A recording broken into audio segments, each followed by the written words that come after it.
নমস্কার বন্ধুরা, আমি বানর বাবু আর আপনারা দেখছেন বানর নিউজ। শুনেছেন তো এবছর আবার নতুন খবর। সরকার বলছে 17 তারিখে রাজ্যে বিশ্বকর্মা পুজোতে ছুটি। এই ছুটি দেওয়া হচ্ছে পরিযায়ী শ্রমিকদের সম্মান জানাতে। বাহ, এই প্রথম শুনলাম যে শ্রমিকরা নিজের পরিবার ছেড়ে রোজগারের জন্য হাজার মাইল দূরে চলে যায়, তাদের জন্য রাজ্যে ছুটি হচ্ছে। কিন্তু প্রশ্ন হলো, ওই পরিযায়ী শ্রমিকরা তো রাজ্যে থাকেনি না। ছুটি দিলে উপকারটা কার হচ্ছে? সরকারি দপ্তরের বাবুদের। আসলে ব্যাপারটা কি জানেন? রাজনীতিবিদরা এখন ছুটিকে একটা বড় অস্ত্র বানিয়েছে। আগে ভোটের আগে দেওয়া হতো স্লোগান, এখন দেওয়া হয় ছুটি। ভাবুন তো, বিদ্যুৎ নেই ঠিক মতো, চাকরি নেই, রাস্তায় গর্ত ভরা। আরে বাবা, এগুলো ঠিক করার থেকে অনেক সহজ হলো একটা ছুটি ঘোষণা করা। ভোটার খুশি, কর্মচারী খুশি, আবার রাজনীতিবিদরা হিরো।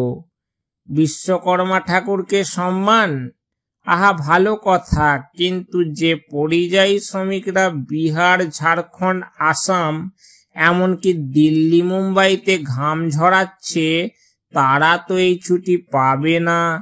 তাদের কি মোবাইলে ডিজিটাল ছুটি দেওয়া হবে নাকি নেতারা হোয়াটসঅ্যাপে পাঠাবে, বাহ তোমার নামে আমরা ছুটি দিলাম, খুশি তো?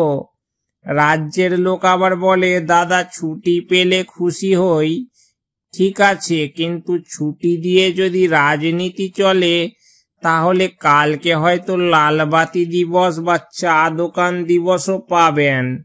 এই তো পশ্চিমবঙ্গ। পরিযায়ী শ্রমিকরা আসলে এই রাজ্য ছেড়েছে কেন? কারণ কাজ নেই, শিল্প নেই। যদি সত্যি তাদের সম্মান দিতে চান তবে নতুন কারখানা খোলেন, কাজের ব্যবস্থা করেন, যাতে কেউ বাড়ি ছেড়ে অন্য রাজ্যে না যায়। কিন্তু না, কাজ দিলে দায় বাড়বে, সমস্যা বাড়বে। তাই সহজ রাস্তা, ছুটি দাও। ফটো তোলো, নিউজের হেডলাইন বানাও। এটাই হলো আমাদের রাজনৈতিক চর্চার নতুন মন্ত্র। কাজ নয়, ছুটি চাই। তো শুনে রাখুন, পরিযায়ী শ্রমিকদের নামে ছুটি হচ্ছে, কিন্তু মিষ্টি খাবে সরকারি অফিসাররা, রাজনীতি করবে নেতারা, আর খালি হাতেই ঘরে ফিরবে আসল শ্রমিকরা। এটাই হলো আসল রোস্ট।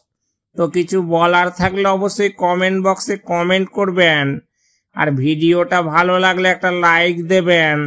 আজকের মতো আমি বানর বাবু এখানেই বিদায় নিচ্ছি।